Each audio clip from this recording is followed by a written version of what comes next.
Да? Начинаем. Вперед и горе Годунову. Выключи. Добрый вечер.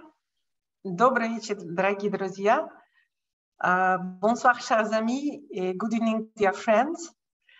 Мы сегодня продолжаем на виртуальной площадке Русского дома в Брюсселе с участием Русского дома в Ливане и Русского дома в Анкаре, Турция. Цикл встреч, объединенных общим названием «Беседы об искусстве с Русским музеем». Aujourd'hui, nous continuons notre cycle de rencontres virtuelles sur la plateforme virtuelle de la Maison russe Bruxelles-Europe avec la participation de la Maison russe à Beyrouth au Liban et la Maison russe à Ankara en Turquie.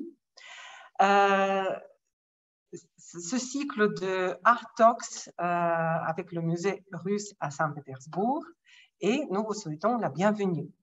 Today we are very happy to welcome you everybody on the virtual platform of the Russian House in Brussels, Europe, with the participation of Russian House in Lebanon, Beirut, and in Ankara, Turkey. And we continue our art talks with the Russian Museum, and we are happy to welcome you today evening. Наша встреча будет проходить на русском языке с синхронным переводом на французский язык. Если вы хотите слушать нас по-русски, пожалуйста, оставайтесь на линии или выберите русский язык, кликнув на иконку с изображением глобуса внизу справа на вашем экране. Notre rencontre aujourd'hui va se faire avec la traduction simultanée en français. Si vous voulez nous suivre en français, choisissez la piste française en cliquant sur l'icône de globe en bas à droite de votre écran. Our meeting today will be done in simultaneous translation into French. So if you want to choose the French language, please click on the icon of globe in the bottom of the screen. И спасибо коллегам в Бейруте за перевод на арабский язык. And thank you so much, our colleagues in Beirut, for the translation, simultaneous translation into Arabic. Теперь я буду говорить по-русски, потому что надеюсь, Maintenant, je vais parler en russe parce que j'espère que nous avons maintenant l'interprétation simultanée, donc tout le monde va tout comprendre. Une dernière observation technique, vous pouvez nous poser des questions à nos intervenants en utilisant les trois moyens. Vous pouvez écrire votre question dans le chat, vous pouvez poser votre question dans la section questions-réponses et aussi en cliquant sur l'icône en bas de l'écran. Et finalement, vous pouvez également lever votre main virtuellement. C'est aussi une icône en bas de votre écran si vous voulez faire un commentaire ou dire quelque chose. Et maintenant, avec un grand plaisir, je passe la parole au responsable du musée virtuel russe et à notre partenaire principal pour l'organisation de ce cycle des rencontres dédiées à la culture et aux arts russes et à la collection des arts le plus grand, c'est Madame Maria Gladkir. Je passe la parole. Maria, bonjour, bonsoir, chers collègues, chers téléspectateurs, chers collègues qui nous regardent aujourd'hui de tous les coins du monde, non pas seulement en Belgique, au Liban, en Turquie. J'en suis certain que beaucoup de monde nous a rejoints aujourd'hui. Nous sommes très contents de vous saluer de Centre de multimédia. On continue notre parcours virtuel. On va continuer aujourd'hui avec notre exposition Pierre le Grand, navigateur à la fois et charpentier. Et ici, vous voyez M. Galdowski, qui est le responsable de peinture du 18e, la première moitié du 19e siècle. Et grâce à ses efforts, cette exposition formidable avait été préparée. Victor Grigorich, c'est à vous la parole. Merci beaucoup. nous travaillons pour nos spectateurs. On espère toujours que nos expositions qui avaient été toujours très bien préparées, on veut avoir une telle résonance que tout le monde va bien aimer nos expositions et à tous les spectateurs actuels, présentiels, pardon, et virtuels. Et encore une fois, je vous remercie pour votre attention au musée russe. C'est pour cela que nous travaillons. Et encore une fois, je veux vous dire que une des missions les plus sérieuses et des tâches, une des plus sérieuses concernant cette exposition avait été résolue pour Victoria, qui va avoir l'occasion de vous parler de nos efforts communs et comment ces efforts ont été réalisés dans les salles de Palais Mikhailovski. Merci, Grigor Naouch. On va passer la parole à Valentina euh, qui est la responsable du musée russe. Merci beaucoup. Bonsoir. Je suis contente de vous voir tous. Je voudrais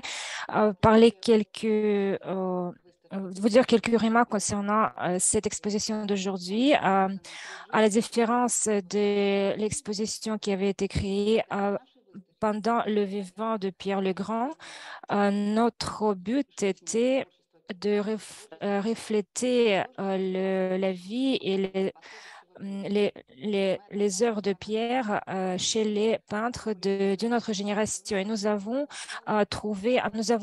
collecté les œuvres d'art qui ont été créées à partir du 19e et la première moitié du 20e siècle. Et c'est le premier portrait en grande taille de Pierre le Grand. L'auteur, c'est le peintre russe Drozdine. Ce portrait avait été créé sous la commande de l'impératrice Catherine II en 1895. Cette composition n'a pas été originale. C'est une copie de portrait d'un peintre italien, Panigoni, et l'original a été écrit entre 1832 et 1834 par Anigone. Et ce portrait russe copie pratiquement l'original italien. Ici, on peut voir Pierre à sa grande taille avec ses vêtements. Nous avons également un ange en amour qui tient la couronne de l'empereur. Et si on descend, on peut voir sous ses pieds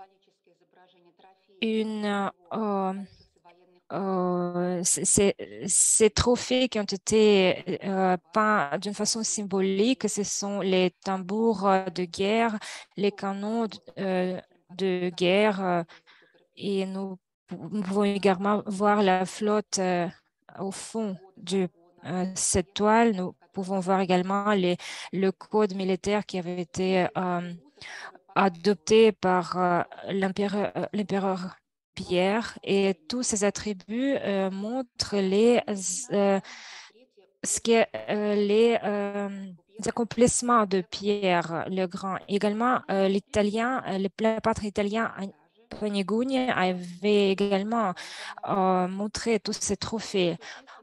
Il y a quand même une différence majeure si vous trouvez sur Internet après cette réunion, si vous trouvez l'original, vous pouvez voir que les pierres et à côté des pierres, vous pouvez trouver une femme et qui le soutient. Et sur le portrait russe, nous ne voyons plus de figure féminine ici. C'était justement ce qui a été voulu par le peintre russe. Et à partir de la fin du XVIIIe siècle, on va passer aux peintures qui étaient créées au milieu du XIXe siècle. On peut voir ici la peinture d'Ivan Aivazovsky, qui est très connu au monde entier. Il à multiples reprises peigné les orages, euh, et ici, on peut voir un exploit de Pierre. C'est une situation réelle alors que 1714, pendant un orage dans la baie de Finlande, le vent poussait les bateaux sur les pierres, sur les rochers. Et Pierre le Grand, en risquant sa vie, il a rejoint la terre à côté du Krasnaya Gorka, c'est un fort, et il a créé cette espèce de point de repère que les bateaux pouvaient suivre, et de cette façon, il a pu sauver plusieurs bateaux. Et un autre exemple, c'est une autre toile qui est arrivée à notre exposition du musée de Moscou, de la galerie Tretiakovskaya. Son auteur est un peintre non professionnel.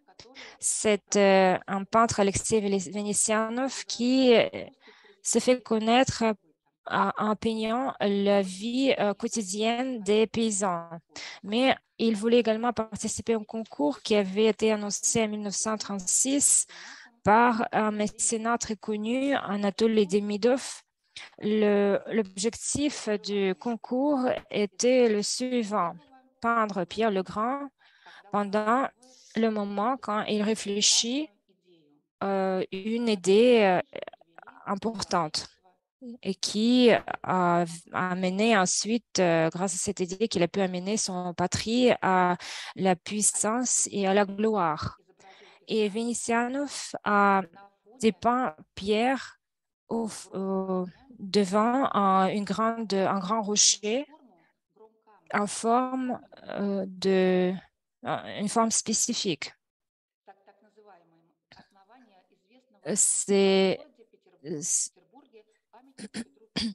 Cette pierre, elle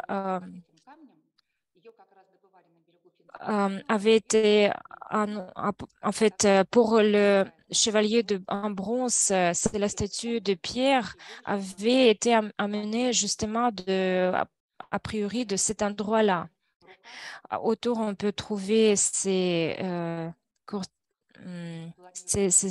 aristocrates, et on peut voir également une carte pour bâtir quelque chose sur le golfe de Finlande. Et également derrière, on peut voir les paysans grâce auxquels Vénitianov s'est fait connaître.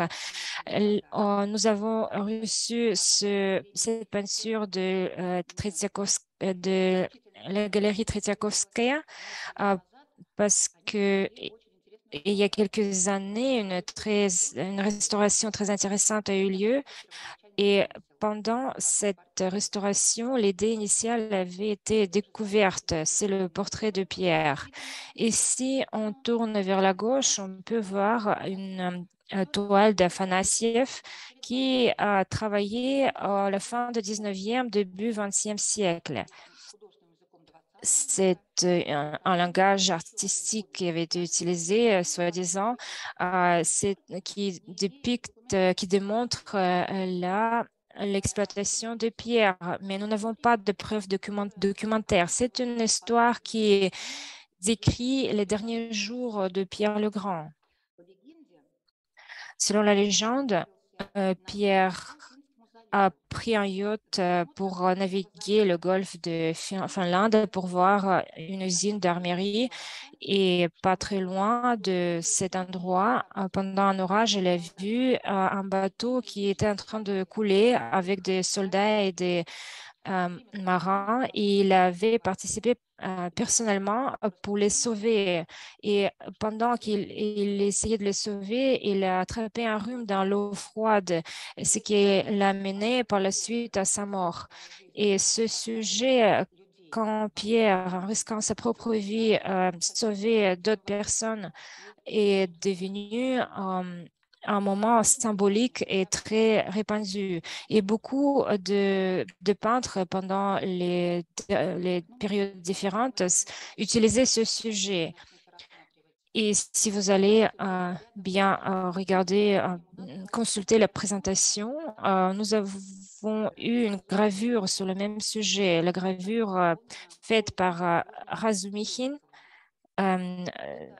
selon le dessin de Tchorikov, ce qui a été utilisé pour une série de peintures, pardon.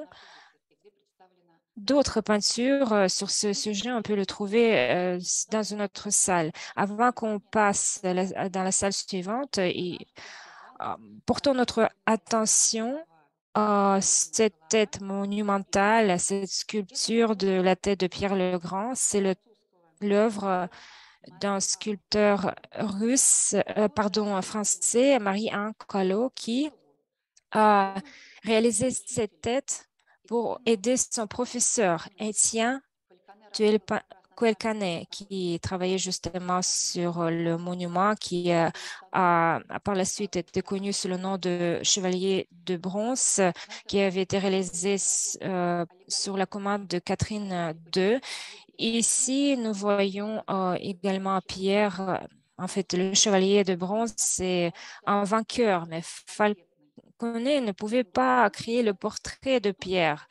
Et finalement, après ces efforts qui n'ont abouti pas à quelque chose de convaincant, il a demandé de l'aide à son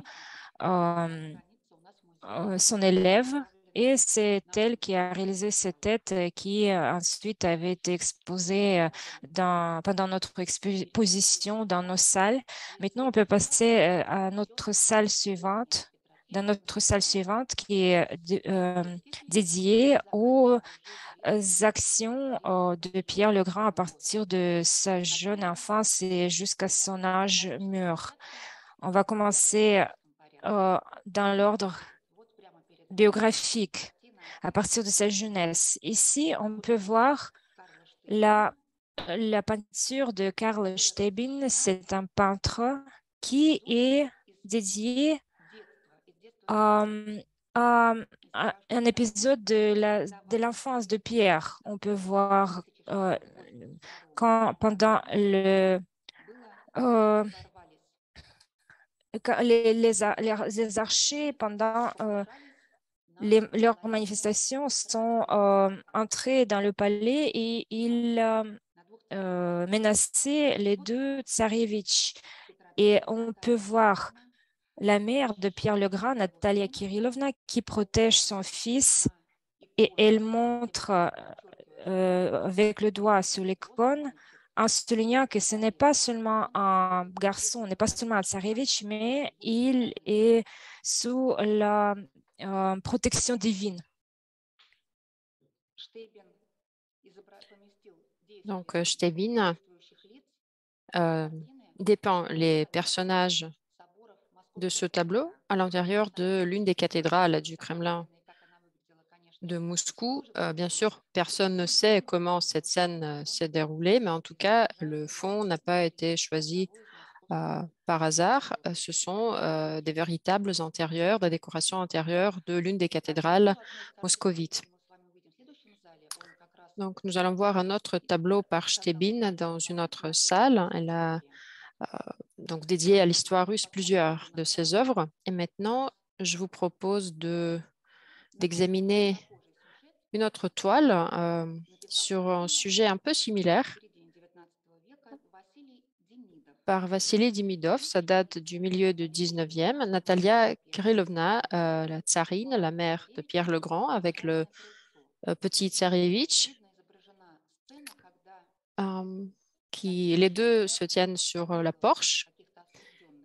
Et apparemment, c'est le moment où le tsarevitch pouvait prononcer la grâce aux délinquants, aux criminels, le jour de sa naissance. Donc voilà, c'est la scène qu'on voit sur ce tableau.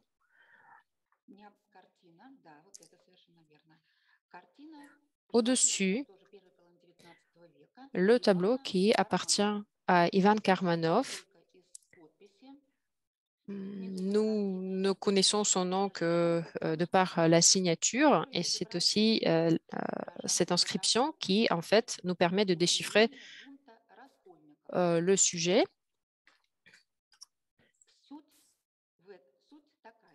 Il s'agit d'un émeute des scissionnistes, des raskolniks, comme on les appelait. Il s'agissait d'un conflit entre deux courants religieux, donc les partisans de la foi en vigueur et les raskolniks. Donc les raskolniks étaient les partisans de la foi ancienne avec leur chef surnommé Pustosviat. Donc on le voit au milieu. Il est en train d'être lié par les cordes.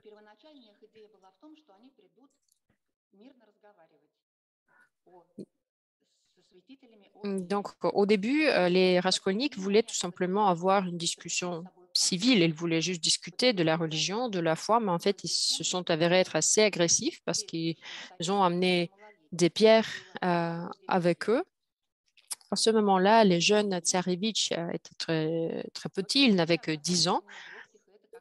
Et pourtant, Pierre, le futur Pierre le Grand, n'était pas quelqu'un de timide. Il a bien montré son caractère. Ici, on voit son frère Ivan. D'après les descriptions historiques, Ivan a eu peur et à ce moment-là, il s'est caché, tandis que le futur Pierre le Grand, petit garçon de 10 ans, a fait preuve du courage et donc il a appelé les archers loyaux de protéger la foi. Donc, d'une main, il pointe sur sa couronne et avec l'autre main, il s'adresse aux archers qui devraient le protéger. Et donc, il a prononcé cette phrase: tant que la couronne est sur ma tête, je ne permettrai de déclencher une guerre contre la Sainte Église. Donc, un sujet historique qui soulignait que même déjà à l'âge d'enfant, Pierre était quelqu'un de courageux, d'intrépide, quelqu'un qui se sentait responsable, qui assumait ses responsabilités pour l'État en tant que tsar. Et Alexei Mikhailovitch, le père de Pierre le Grand, a bien pris note de ses qualités de son fils et donc dès son bas âge, il a créé des troupes désarmées des enfants, en fait, donc, qui étaient composés des jeunes garçons du même âge que Pierre. Mais Pierre prenait en fait très au sérieux sa formation militaire et donc au fur et à mesure que les garçons grandissaient, ces armées se sont transformées à de véritables unités militaires faisant partie de l'armée russe.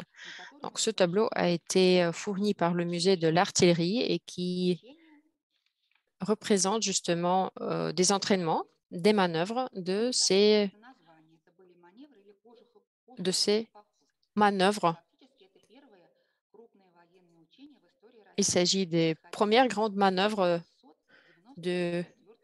dans l'histoire de l'armée russe qui date de 1694. Une forteresse a été construite à cette fin. Donc, il y avait une unité qui défendait la forteresse et l'autre, dirigée bien évidemment par Pierre le Grand, attaqué la forteresse et a bien réussi de la prendre à l'assaut.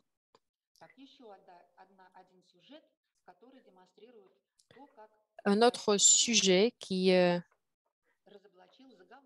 nous raconte une autre histoire. En 1696, le colonel Ivan Sickler a comploté contre le tsar Pierre. Il voulait ramener au trône la tsarine Sofia. Mais Pierre a su déjouer ce complot et il est venu en personne. Donc voilà, pour prendre en flagrant délit les participants de ce complot. Maintenant, nous pouvons jeter un coup d'œil sur les tableaux qui représentent les victoires militaires réelles. Donc très vite, il y a eu cette transition des troupes enfantines vers la création d'une véritable armée. L'une des toiles d'Alexandre Kotzebue qui représente justement une bataille près du village Lesnaya qui se trouve sur le territoire de la Biélorussie. Actuellement, cet artiste a créé toute une série de toiles d'envergure qui aujourd'hui font partie des collections de différents musées. Cette bataille auprès du village Lesnaya, Pierre le Grand l'appelait en fait la bataille qui a anticipé la victoire auprès de Poltava parce que c'était parmi les premières victoires russes contre les Suédois. Les Suédois, à ce moment-là, ont perdu beaucoup d'armement, beaucoup d'hommes.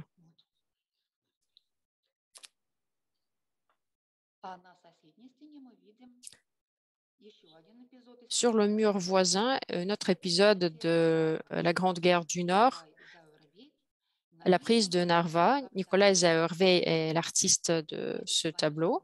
Et nous voyons Pierre le Grand, entouré de ses soldats, prendre la ville de Narva. Donc, il a fait plusieurs tentatives pour la prendre à l'assaut, mais ces tentatives étaient infructueuses avant que, en 1704, l'armée russe puisse finalement, encore une fois dirigée par Pierre le Grand, entrer dans la ville.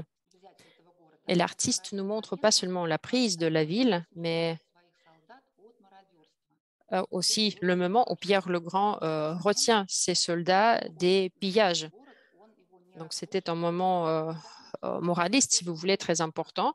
Ayant pris la ville, Pierre le Grand interdisait à ses soldats de la piller. Et c'est aussi un fait historique. Un petit tableau, petite par sa taille, mais importante pour notre collection. Il s'agit d'une œuvre de l'artiste Vassili Chibouev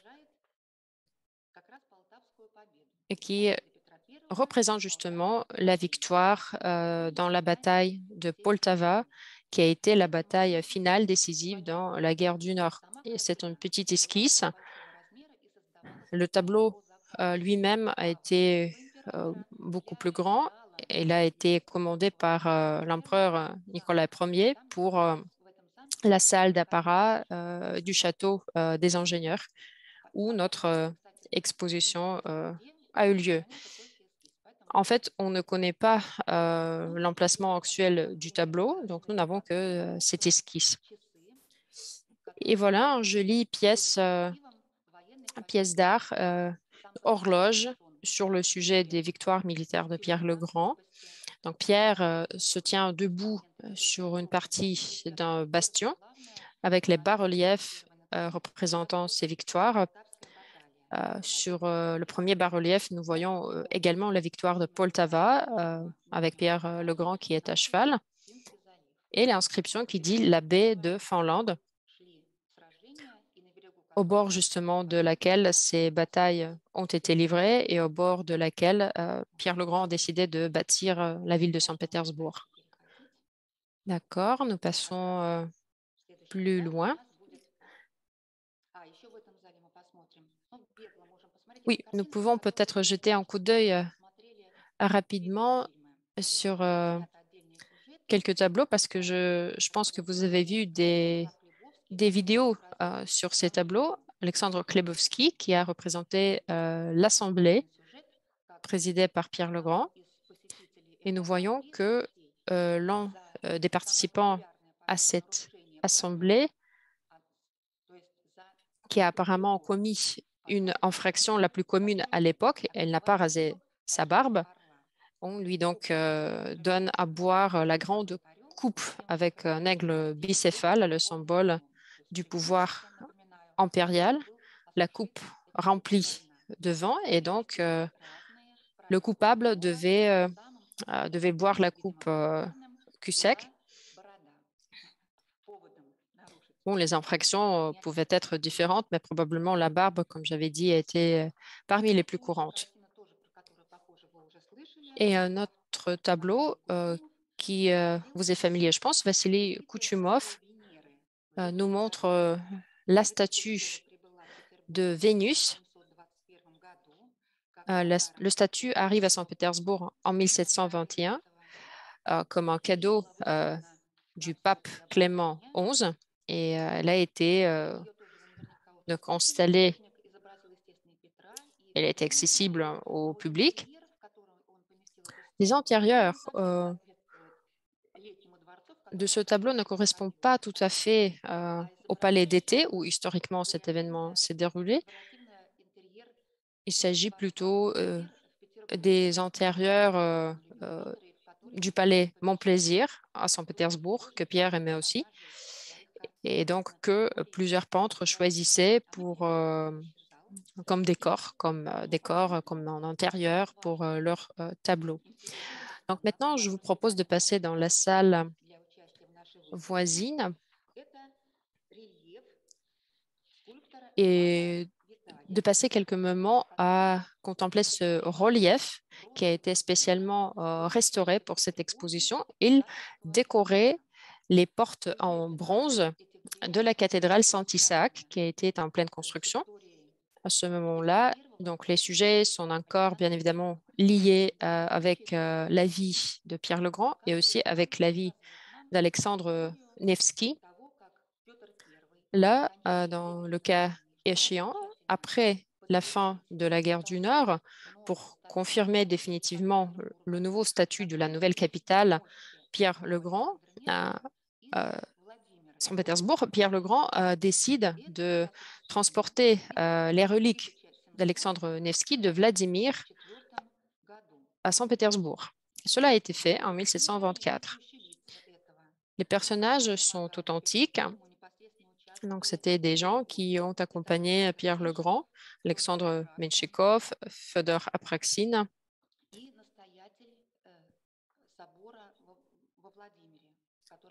et le prêtre de la cathédrale à Vladimir qui avant abritait ces reliques. Les reliques sont couvertes par le manteau impérial avec une couronne dessus. Donc d'abord, les reliques ont été transportées par les voies terrestres et puis donc la partie finale a été faite par la mer. C'était un autre sujet assez populaire. Donc si nous regardons à droite, nous allons voir le même sujet interprété de manière très originale. Il s'agit d'un modèle en argent qui a été commandé au sculpteur Marc Antakolsky.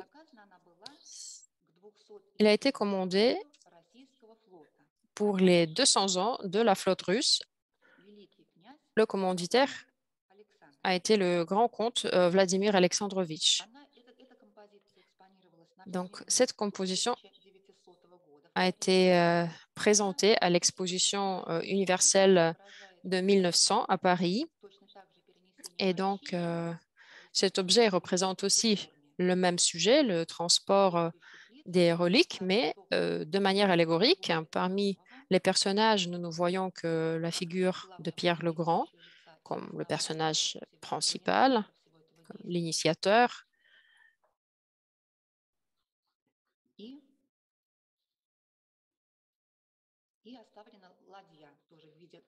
Et aussi la barque, le bateau, très joli avec les symboles impériaux, l'aigle bicéphale et la couronne.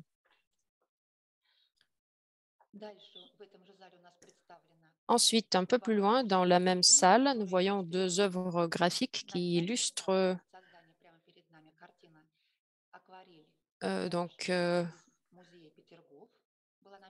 les événements qui se font écho. Là, c'est une aquarelle. Il y a Pierre le Grand qui est en train juste de s'imaginer sa nouvelle ville.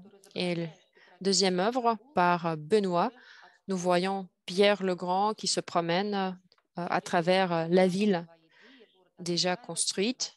Donc, il a déjà mis en œuvre toutes ses idées. Nous voyons déjà des palais, nous voyons le jardin d'été et Pierre entouré par ses courtisans, comme en témoignent ses contemporains, aimait effectivement beaucoup se promener à travers la ville pour voir les réalisations, la mise en pratique de ses idées et ses projets. Alexandre Benoît a réalisé ce tableau à la commande de Ossif Knebel. Et dans la salle voisine, toute cette série de tableaux a également été exécutée pour son édition. L'éditeur Knebel a voulu publier une série d'images faites au format d'héliographie pour enseigner l'histoire russe aux écoles. Et donc, il a invité les artistes professionnels à participer à ce projet. L'artiste Serov a également exécuté quelques œuvres. Valentin Serov a fait ce tableau-là pour une autre publication, pour l'album La chasse impériale en Russie.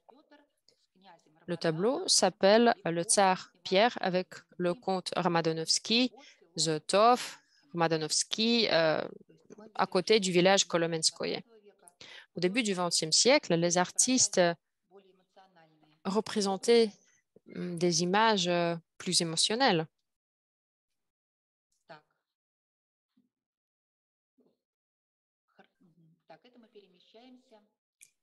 Et donc maintenant, nous nous déplaçons par ici. Cette partie de l'exposition nous raconte les voyages du jeune Pierre en Europe. L'artiste Gorsky nous représente le moment où Pierre le Grand a rendu visite à Paris à Madame Kerman. Donc, elle a visité l'école fondée par Marquise de Maintenon. Et puis, elle a voulu voir la marquise elle-même. La marquise a été déjà à cette époque une dame âgée.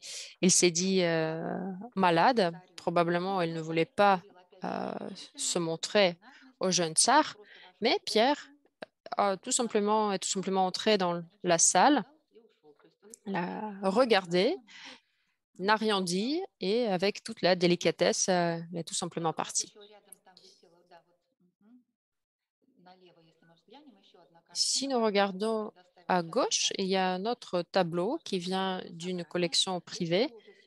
C'est un sujet de la même époque, le voyage de Pierre à Paris. C'est sa visite à la Sorbonne où le cardinal Richelieu a été enterré. Aussi une histoire d'apocryphe, une sorte d'apocryphe, parce qu'il n'y a pas vraiment de preuve que ça effectivement a eu lieu. Mais plusieurs historiens témoignent en tout cas que le tsar russe s'est approché de la tombe de Richelieu et a dit « Le grand magistre, c'est dommage que tu n'as pas été né dans mon temps. J'aurais donné la moitié de mon empire pour que tu m'apprennes à gérer la deuxième. » On ne sait pas si cette phrase a vraiment été dite, mais dans les sources littéraires, elle est très populaire. Dans la même salle, on peut trouver encore quelques peintures. Si on regarde vers la gauche, on va voir les graphiques plus tard pendant la présentation, mais maintenant nous n'avons pas beaucoup de temps et donc on va passer justement ici. On a quelques peintures pas trop grandes, mais importantes.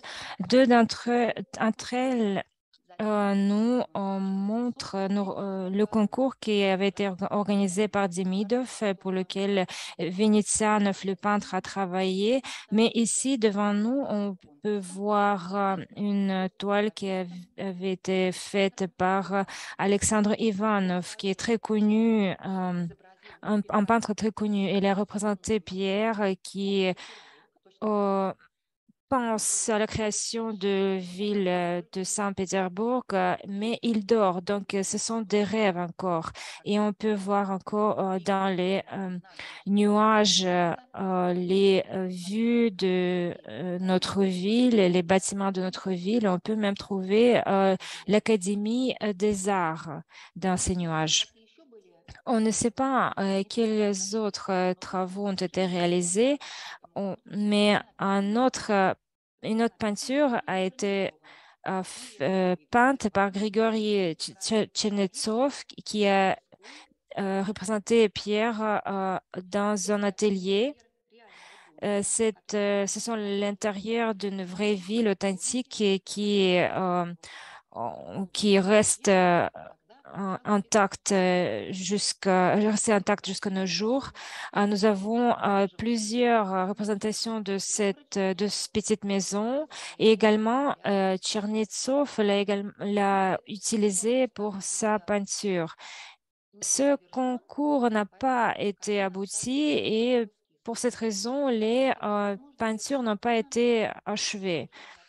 Et je pense que cette peinture avait été réalisée justement pour la fête de Pierre le Grand. L'auteur, c'est Ivanov. Il représente, il a peint Pierre le Grand à côté de cette maison sur le le bord de golfe de Finlande. Cette maison avait été construite selon le modèle que Pierre a vu à Amsterdam. Et Pierre a encore réfléchi sur le futur de son empire. Et ici, on peut retrouver le sujet qui est très connu par vous, c'est le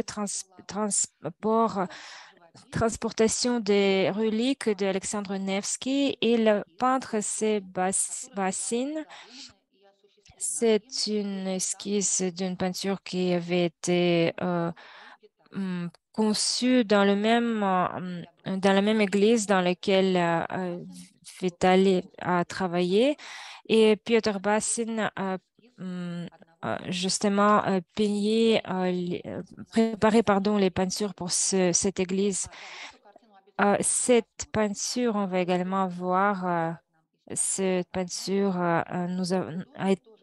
est arrivée chez nous d'une collection privée.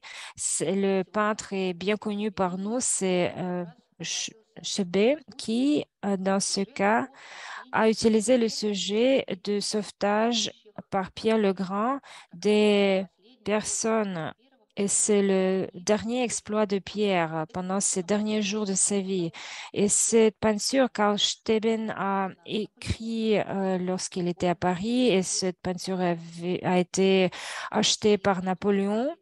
Et le public français l'a bien apprécié également. Et Napoléon a commandé un gobelin sur ce sujet et qu'il a offert à Alexandre Ier. Et ce gobelin est encore conservé à Saint-Pétersbourg dans le musée.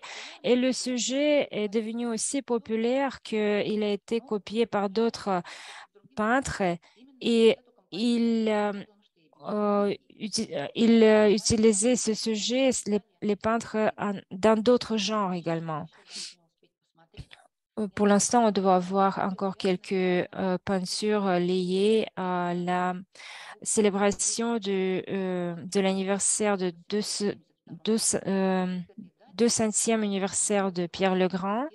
Et pour cette date, beaucoup de peintres ont peint plusieurs toiles de différentes tailles et de formes différentes. Et le peintre bien connu russe, Nikolai Yan, a peint une scène dramatique où Pierre pose des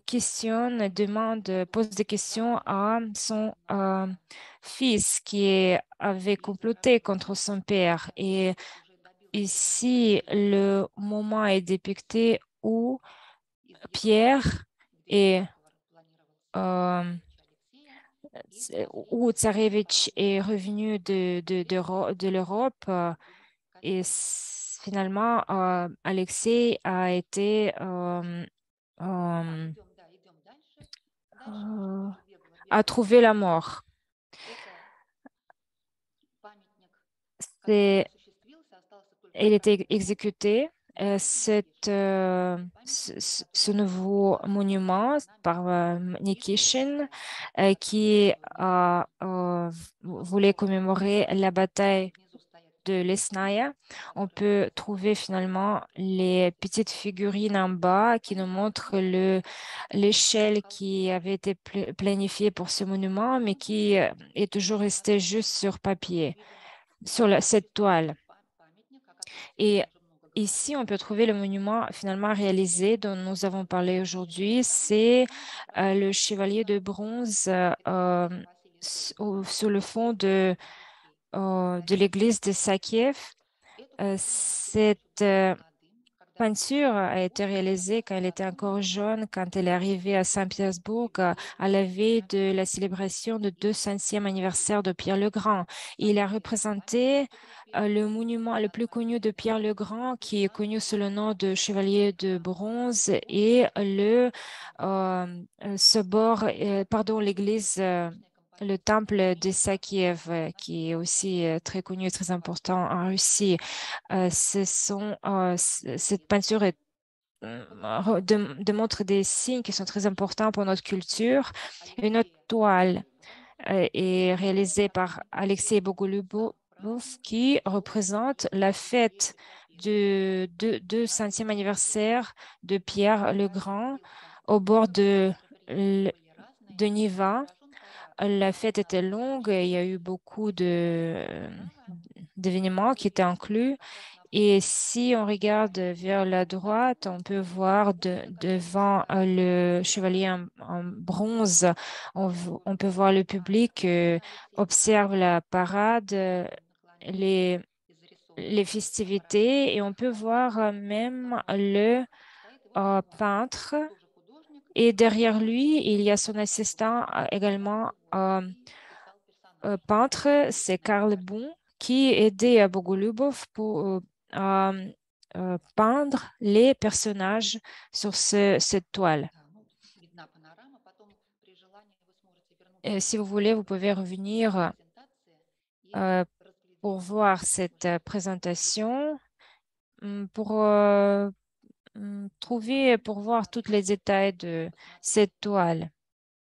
Et nous devons encore voir dans la dernière salle de notre exposition les peintures qui nous montrent l'image de Pierre le Grand dans les arts populaires.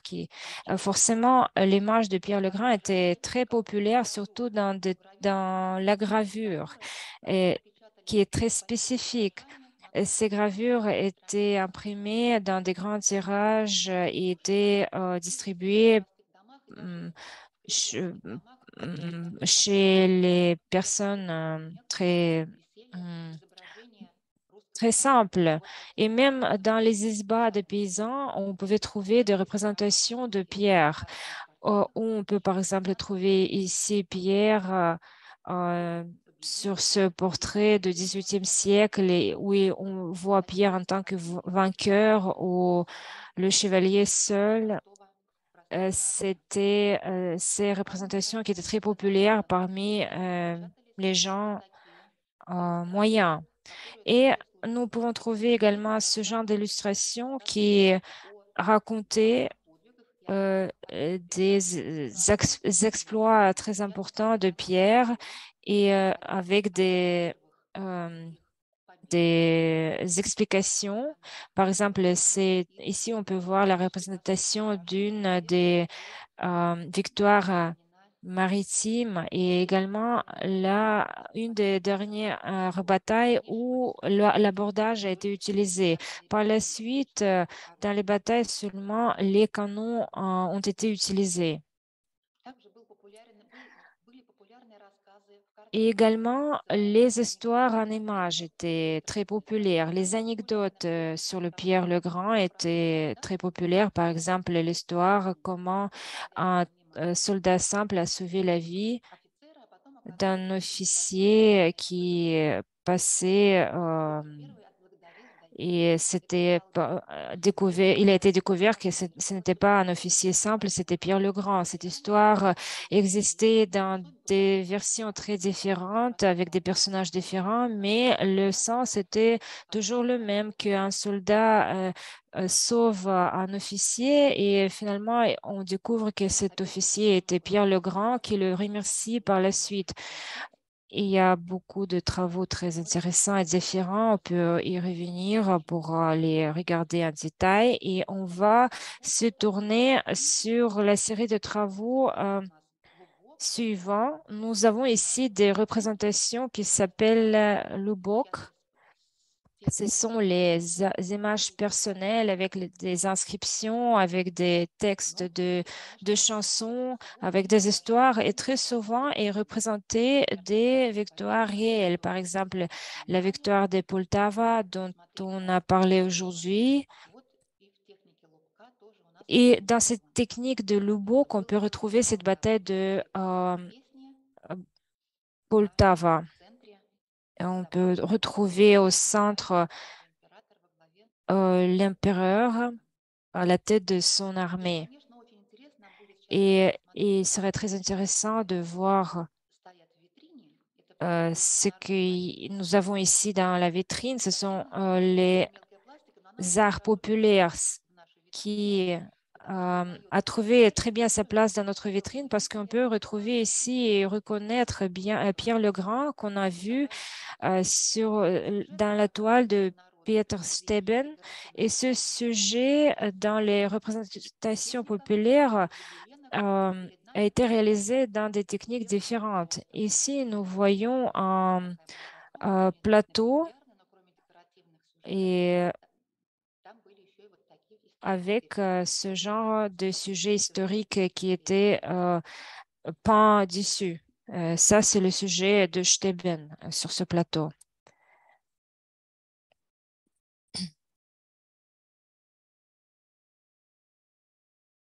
Pardon, il n'y a plus de son.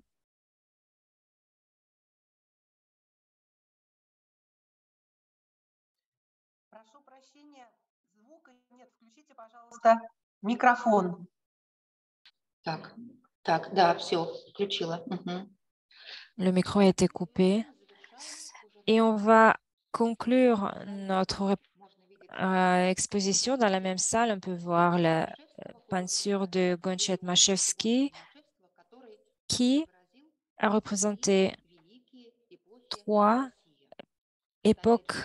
grandes époques de la Russie. C'était une peinture allégorique qui avait été faite sur commande de Alexandre II.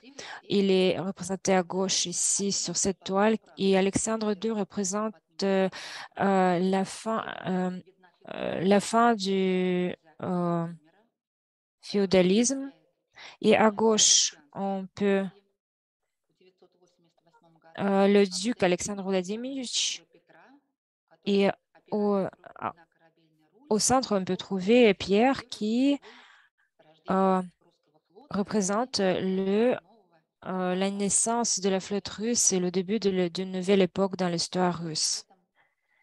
Et ici, je voudrais vous tous remercier, tous ceux qui souhaitent peuvent y revenir pour voir d'autres exponats parce qu'il y a beaucoup de graphismes, de graphiques qui ont été réalisés et qui sont très intéressants. Mais aujourd'hui, nous avons parlé surtout sur les peintures.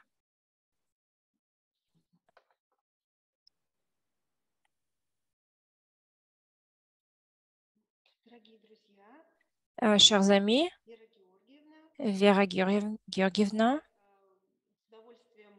avec plaisir, nous vous passons la parole et on espère que cette excursion a été très utile pour vous et très intéressante. Et on vous rappelle que voir tous les exposants en détail, pour le faire, vous pouvez aller sur le site du musée virtuel dans la section ressources virtuelles et tour virtuel. Donc, on vous invite au musée virtuel pour que vous puissiez visiter personnellement.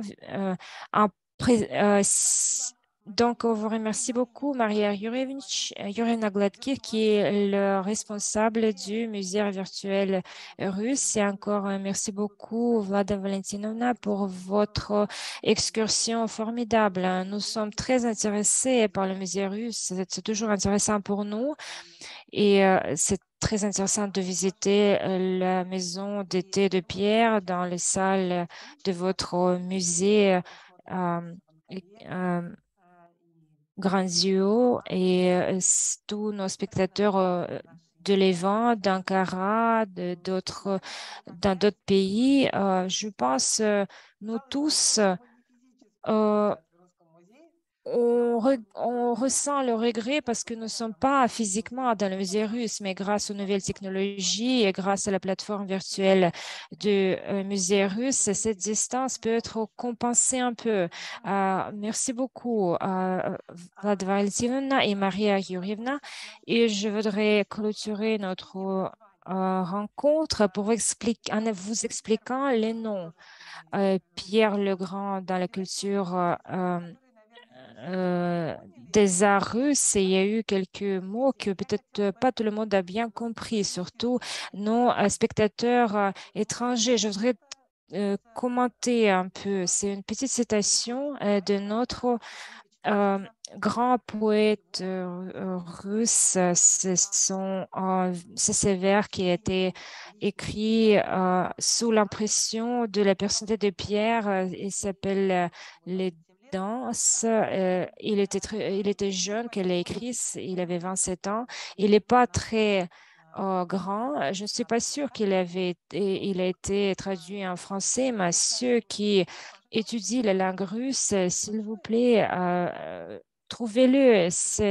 Il est très facile à trouver sur Internet. Donc, le nom de cette exposition a été pris de ces vers de Alexandre Pouchkine et je voudrais vous lire ces 4 lignes où il parle de Pierre.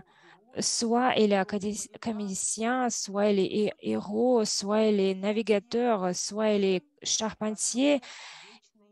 Il était toujours, grâce à sa personnalité, un grand travailleur sur son trône d'empereur. Et c'est une très bonne caractéristique de Pierre. D'abord, il appelle le tsar un travailleur sur le trône.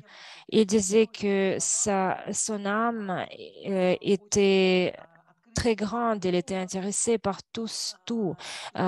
Il était très ouvert à de nouvelles choses. Il était à la fois un navigateur, un charpentier. Il était bien sûr un héros.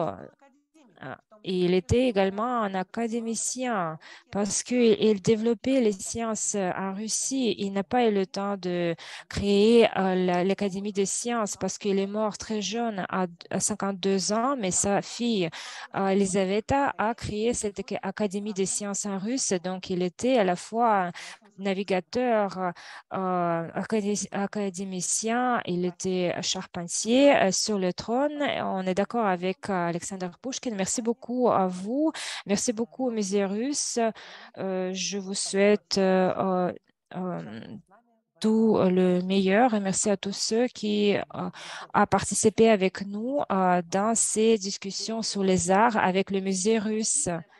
Prenez soin de vous. Je voudrais vous exprimer ma reconnaissance particulière à Victory Goldowski, qui est le responsable des arts du 18e siècle et de la première partie du 19e siècle, parce que c'est la période pour laquelle elle est responsable et grâce à lui, ces expositions formidables peuvent être organisées pour apprendre non pas seulement sur Pierre, mais également retrouver les images de Pierre qui avaient été créées par les peintres qui ont vécu après l'époque de Pierre le Grand. Je voudrais vous annoncer également brièvement que l'année prochaine, on va finir les expositions sur les Romanov et la dernière exposition il s'appelle la dernière euh, euh, exposition s'appelle les échos des intrigues du palais. Et donc, le règne de Tsar Pierre le Grand, la reine Anna Léopoldovna jusqu'au coup d'État quand l'armée a mis l'impératrice Elisaveta Petrovna, quand elle a pris sa place légale sur le trône. On vous invite au musée russe pour voir nos expositions et dès qu'on peut, on va travailler sur le fait pour que vous puissiez visiter notre musée russe à distance. On vous souhaite la paix, tout le meilleur. Merci beaucoup, merci à tous et prenez soin de vous. Merci, au revoir.